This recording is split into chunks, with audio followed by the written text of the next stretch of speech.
the Board of Trustees have been up to no good. I have before you proof that they have been taking your money. For much of the time that's being discussed, she's being illegally kept from knowing what's going on with the money. Now that seems like it would be important. That's the truth. But Lori Lightfoot did not mention that. Jason House, a current member of the Board of Trustees, was not a signer on the bank account at all. And yet, he has repeatedly signed checks without authority. That's a fact.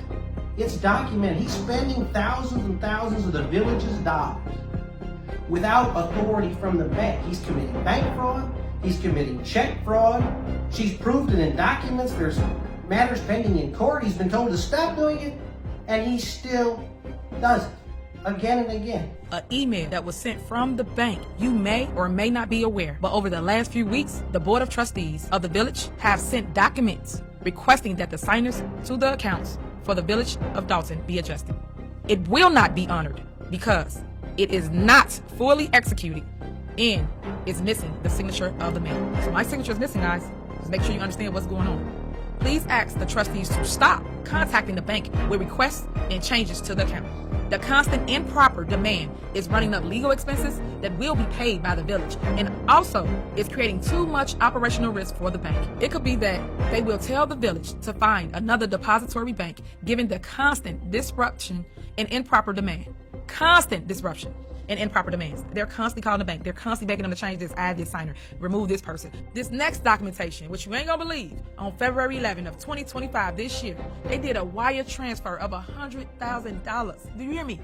$100,000 to their attorneys, OMFM, which is Oderson, Murphy, Frazier, and McGrath. That's the legal law firm that represents the Board of Trustees. They paid them $100,000 on the 11th, right before election time. Lori Lightfoot wants to charge us $400 an hour, which equates to $100 every 15 minutes. She started April of 2024.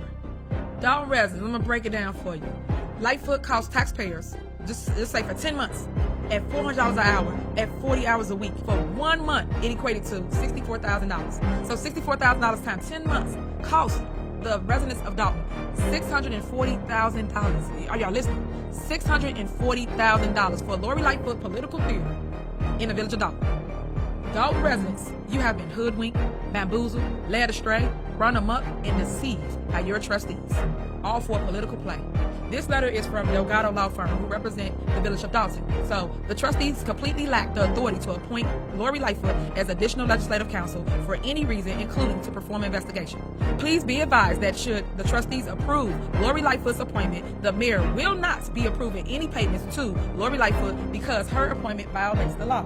This is the letter, a legal binding letter that Delgado Law Firm wrote. He sent this letter to Lori Lightfoot when they originally tried to appoint her, which they don't have any appointment power. For those that don't understand, you can go look up state statute, and they will tell you that the mayor is the only person that can appoint anyone in the village of Dalton. The writing's on the wall, residents. I need you to come out on February 25th and help me, help you get rid of corruption in the village of Dalton. Re-elect me, your mayor, Tiffany A. Hilliard, by punching 1, punch 4 for clerk Tanika Hughes, punch 9 for trustee Jocelyn King, punch 10 for trustee Vanessa West Coast, and punch 11 for trustee Linda Terrell. I'll see you on election day.